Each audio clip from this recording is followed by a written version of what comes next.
Maayong adlaw sa akong mga gwapa o mga gwapo nga mga anak. This is Mommy Dars. Welcome to my journey. Dahil na po nga anak nga gusto magpatambag. Thank you so much sa mga anak nga sayo pa lang po ani nga journey pero daghan na og mga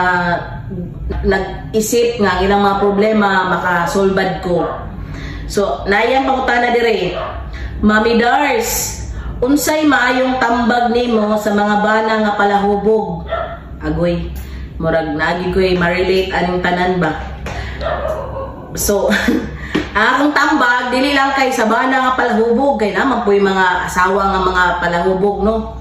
Na may sitwasyon na to nga ang asawa na yun ay palahubog, ang bana dili. Dili kay ko moingon nga perfect ko nga mo advice sa inyo ha, kay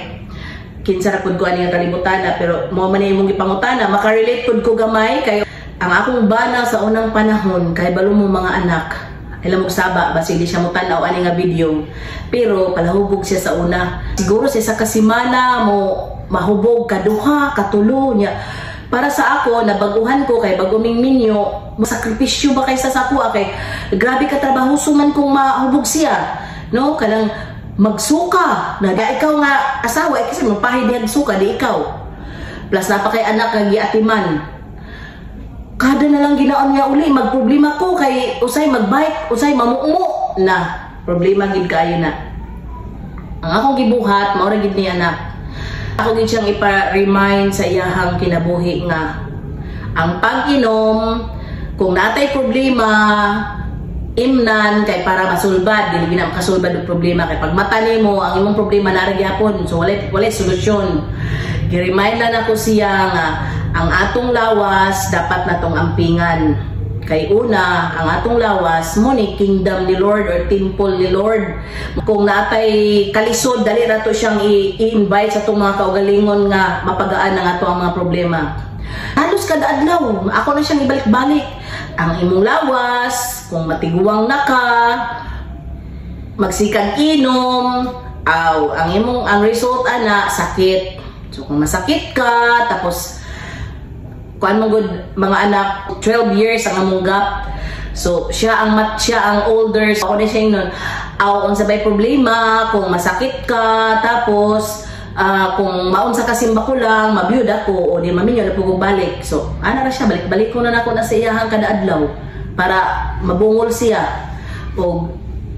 pag-ampo gyud sa Ginoo nga ako gyud siyang permi ampo sa Ginoo nga Lord hikapon nang ta ang kasing-kasing sa akong bana nga kanang ma-realize niya nga ang pagsigig inom dili gid maayo nga among mga anak ug mag-inom siya gikan pa sa gagmay pantod nalagpo na lang mahadlok na kung makainom siya sige kay nag-inom ra ba inyong papa so dali kay sila mahadlok mo nang ako na siya permi ginakuan tanaway mo mga anak pag makainom ka mahadlok naagi kay sano gilayasan gid nako siya gilayasan na mo siya wala siya kay balong asa mi buday na mi sa kwarto pagkakadlaw nangita siya sa among asa daw abinog ng layas nami ako ginansunod pag makainom ka di ka muminaw mangita na mig hotel nga kanang wa ka katuod para mabuang ka o pangita sa amo si pagtag-inom sabi kuan ana aside sa gasto ni suka ka nilabad imong ulo pagkaugma agoy Ginoo ko sa may imong maayong ayaw jud kay mura gid na istorya lang gid siya per me uban sa pag-ampo iyang ma-realize sa iyang kinabuhi nga dili maayo ang magsigig inom kung naay problema ayaw gyud sa inom padong iyampo ginas langit iyampo ginas Ginoo nga Lord ang akong problema ikaw ang magsulbad nining tanan so anak I hope nga nakahatag og gamayng pagaan sa imuhang sitwasyon o nagsuffer man kasi imong bana nga palahubog ayaw ka bala ka muundang na ayaw po og undang og ampo og ayaw po og undang og istorya sa iyahag unsay result sa sigig inom kadto lang no this is Mommy Dars kanunay pahimangno kaninyo nga mag-amping permi dinhi bawal ang nega positive lang kita din nga side and I love you all.